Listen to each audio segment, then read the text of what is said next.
You'll see 12 rivets around the outside of the Anthem Equalizer, the Anthem branding on the top and the bottom.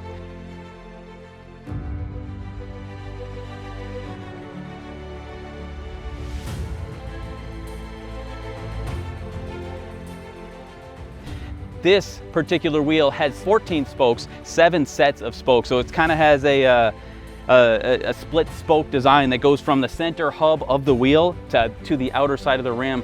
And as you would expect, so the center of this wheel will stay basically the same no matter what size, whether you're looking at the 17s, the 18s, or the 20s. The hub is going to be the same, but the larger wheel you get, the more these spokes are going to be stretched out.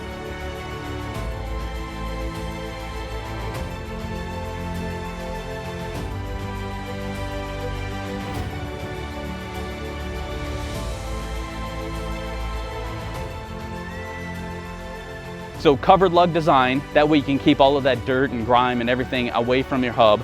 All of our center caps are designed to be taken apart and customized. So if you don't like this chrome on the front of the center cap, you pop it off, you hit it with some Plastidip, maybe some spray paint, maybe some vinyl wrap or whatever. That way if you're running a white truck, you can color match it to whatever you want, or red, or if you want to put camo on, center cap can be exactly yours.